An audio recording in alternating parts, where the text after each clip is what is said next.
Halo guys, welcome back to Korea Remit bersama orang Korea yang medok. Oke, follow-follow sebelum memulai video kali ini, tanpa panjang bicara, langsung kita tonton video ini dulu.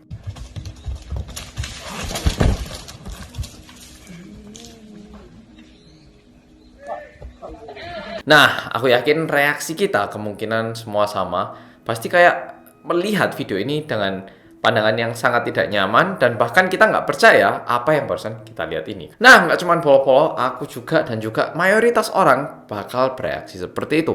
Nah, ini sebenarnya video apa? Ini merupakan bagian dari sebuah tempat rekaman drama yang berjudul Yi Bang-won yang lagi diproduksi oleh KBS. Nah, ini program dimulai tanggal 11 Desember tahun 2021, jadi sekitar 2 bulan yang lalu mulai. Nah, ini merupakan drama sejarah, jadi sebenarnya maknanya cukup dalam. Masalahnya ini dimulai ketika episode 7 dari drama ini ditayangkan. Tiba-tiba ada satu penonton yang tanya ke KBS. Jadi kayak di websitenya di drama ini bisa komen gitu ya. Dia tanya, saya merupakan penonton dan melihat episode 7, kok kayaknya kudanya jatuh ya. Saya pengen tahu bagaimana keadaan ataupun kondisi kuda.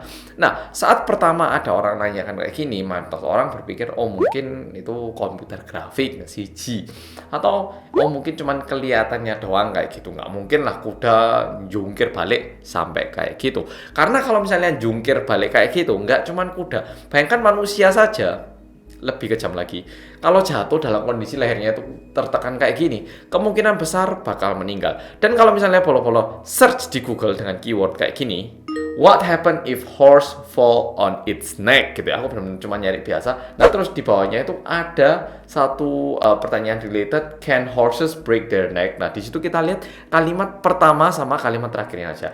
Broken necks in horses are potentially devastating but rare. Nah, artinya patah leher pada kuda itu agak jarang, tapi kalau terjadi ini binasa. Dan kalau dilihat di kalimat ketiga, when neck fractures do occur, dan ketika patah leher itu terjadi, the outcome may be sudden death or euthanasia. Ya pokoknya itu a short while later due to paralysis. Jadi artinya kemungkinannya adalah mati mendadak ataupun nantinya dibunuh menggunakan obat karena lumpuh gitu. Jadi istilahnya kalau lehernya itu patah itu cukup kritikal pada kuda. Seperti yang bisa kita bayangkan. Dan bahkan kuda itu tidurnya itu sambil berdiri atau kadang itu tiduran. Tapi kebanyakan mereka itu tidur dalam kondisi berdiri karena mereka itu udah berevolusi demikian rupa biar kalau misalnya di tengah tidur pun mereka melihat predator, mereka itu bisa lari sekencang mungkin. Jadi kayak selalu siaga kayak gitu. Jadi lehernya itu selalu dalam kondisi yang kayak gini, nggak kayak manusia dikertek-kertek lah, diputer-puter terus waduh stretchingnya kurang. Tidak. Jadi bisa dibilang patah leher di kuda itu sangat tidak normal dan sangat membahayakan. Nah, pertamanya postingan di KBS kayak gitu. Postingan pertama itu muncul pada tanggal 17 Januari tahun 2022 dan 3 hari setelah itu pada tanggal 20 Januari salah satu organisasi ataupun badan yang bernama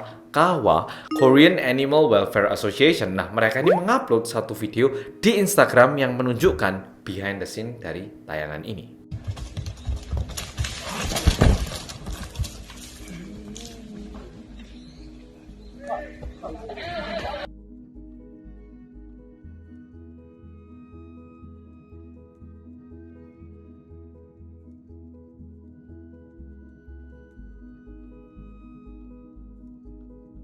Diakibatkan postingan ini, akhirnya cukup banyak orang kaget karena nggak duga kalau ini menggunakan hewan beneran. Udah gitu, ini nggak cuma membahayakan cuman kudanya, tapi bahkan stuntman-nya. Dan kalau dilihat lebih teliti, setelah kudanya jatuh, bayangkan betapa besar rasa sakit yang dialami kuda itu sampai dia itu nendang angin.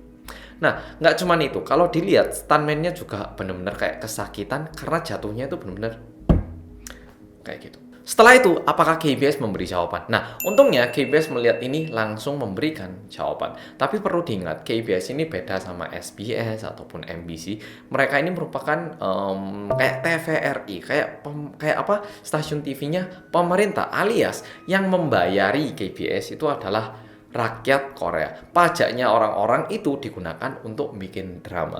Tapi bayangkan dengan pajaknya orang-orang ini dibuat kayak gitu. Lebih kejam lagi atau tentu stasiun TV manapun tidak boleh. Apalagi stasiun TV yang menggunakan pajak dari rakyat kayak gitu. Namun, untungnya KBS memberi respon yang cukup cepat, yaitu pada tanggal 20 Januari juga. KBS menjelaskan bahwa mereka itu sudah berusaha sebisa mungkin untuk melakukan rekaman seaman mungkin. Namun, kejadian menyayangkan seperti ini tetap terjadi. Dan dengan ini, KBS akan berusaha agar tidak mengulangi kesalahan yang sudah mereka lakukan. Oke, dan tidak lama setelah itu muncul juga berita apa kata pemilik kuda. Jadi kuda gini kan bukan punyanya KBS.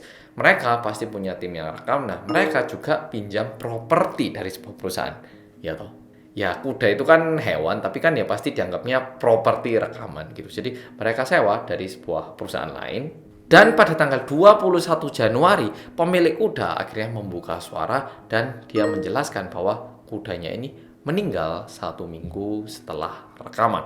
Namun karena kudanya ini meninggal itu tidak diotopsi, sehingga susah dipastikan apakah kudanya itu memang meninggal karena udah waktunya atau meninggal karena patah leher. Tapi perlu diingat seperti yang udah tak sampaikan di awal tadi, kalau patah leher kemungkinannya apa? Mati mendadak, tiba-tiba mati. Sehingga bisa dibilang cukup mirip.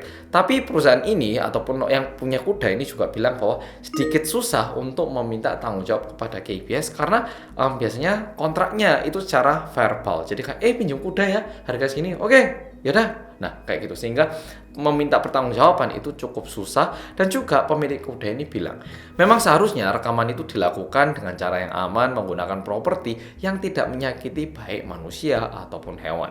Tapi kalau misalnya pakai komputer grafik ataupun pakai properti yang lebih aman lagi, jujur biayanya lebih tinggi. Sehingga kemungkinan besar cara rekaman yang diambil adalah menggunakan hewan.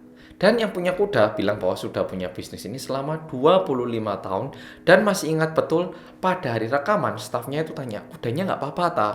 Dan pemilik kuda itu ngecek kudanya itu masih bisa jalan dengan baik dan setelah dibawa pulang pun masih makan, masih beraktivitas seperti biasa sehingga pemilik kuda itu tidak mencurigai kesehatan kuda ini. Nah, diakibatkan ini apa yang terjadi? Muncul petisi di website Istana Kepresiden Korea.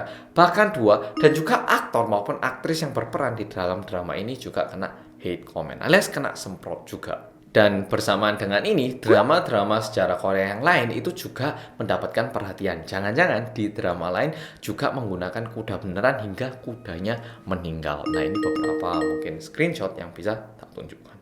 Dan pada tanggal 24 Januari, KBS sekali lagi mengupload keterangan dari mereka. KBS menyatakan bahwa mereka merasakan tanggung jawab akan kejadian ini dan meminta maaf kepada penonton KBS ataupun penonton drama ini. Dan KBS juga memperjelas bahwa mereka setuju bahwa rekaman apapun tidak boleh membahayakan ataupun membuat cedera makhluk hidup. Dan mereka mengakui bahwa kesalahan kali ini terjadi akibat kekurangan mereka akan kepedulian tentang hewan yang digunakan untuk rekaman. Dan agar hal ini tidak terjadi lagi ke depannya, KBS janji bahwa mereka akan memperhatikan lebih lagi ke depannya. Memang yang tak terjemahkan itu nggak full semuanya, tapi beberapa bagian saja. Dan karena isu ini cukup membesar, bahkan polo-polo di Indonesia juga tahu toh, udah menyebar kemana-mana, membuat image Korea turun, ada beberapa orang yang meminta drama ini dihentikan saja.